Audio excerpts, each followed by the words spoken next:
Sindh police में DIGs ऐं SSPs जूं बदलियूं ऐं मुक़ररियूं। इरफान बलोच DIG ओलह कराची ऐं जावेद जिस्कानी DIG मीरपुर ख़ासि मुक़रर। अहमद नवाज़ चीमा DIG ट्रैफिक ऐं Iqbal Dara DIG licence and training थी विया। ताज़ो घोटकी में मुक़रर कयल रोहल खोसो खे SSP लाड़काणो लगायो वियो। समीर नूर चन्ना सखर मां बदली करे SSP घोटकी मुक़रर कयो वियो। आबिद बलोच SSP सखर, इरफान समो SSP शिकारपुर ऐं फैज़ान अली खे SSP क्यामाड़ी मुक़रर। नोटिफिकेशन जारी।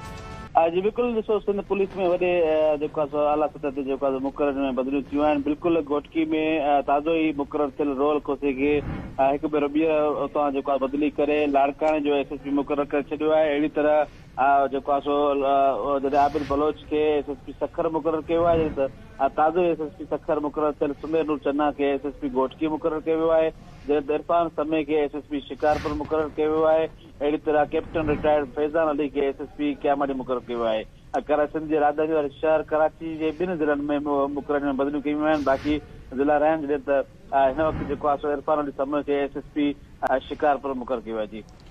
जी बिल्कुल रोशनी, कराची में हिन वक़्तु मुक़ररियूं ऐं बदिलियुनि जो सिलसिलो आहे उहो जारी आहे। जंहिं सिंध पुलिस जे आला ऑफिसरनि जे मुक़ररियूं में बदिलियूं कयूं वियूं आहिनि। ख़ासि तौर ते DIGs जी जेके मुक़ररियूं कयूं आहिनि उन में इरफान बलोच खे DIG ओलह ज़ोन मुक़रर कयो वियो आहे। अहिड़ी तरह अहमद नवाज़ चीमा खे DIG traffic police, Iqbal Dara खे DIG traffic licence and training Sindh मुक़रर कयो वियो आहे। अहिड़ी तरह जावेद जिस्कानी खे DIG मीरपुर ख़ासि मुक़रर कयो वियो आहे। मां इहो वाज़िह कंदो आहियां त 18 ऐं 19 ग्रेड जे पुलिस ऑफिसरनि जी पिणु मुक़ररियूं में बदिलियूं कयूं आहिनि। ख़ासि तौर ते आरम मार खे हिकु भेरो ॿीहर इन्वेस्टिगेशन मुक़रर कयो आहे। SP इन्वेस्टिगेशन वेस्ट मुक़रर कयो आहे। डॉक्टर समीला सुमरो खे AIG operation, Shaila Qureshi AIG gender crime CPO, सोई अज़ीज़ टालपुर खे CTD J technical forensic and explosive, Shumail रियाज़ खे AIG वेलफेयर, उन सां गॾु फारूक बिजारानी खे SP फॉरेंसिक सिक्योरिटी सेल, अनवर खितरान खे AIG एस्टेब्लिशमेंट 2 CPO मुक़रर कयो आहे। आरिफ असलम राव खे SSP AVL CCI कराची मुक़रर कयो आहे। अहिड़ी तरह अली बख्श उर्फ निज़ामानी AIG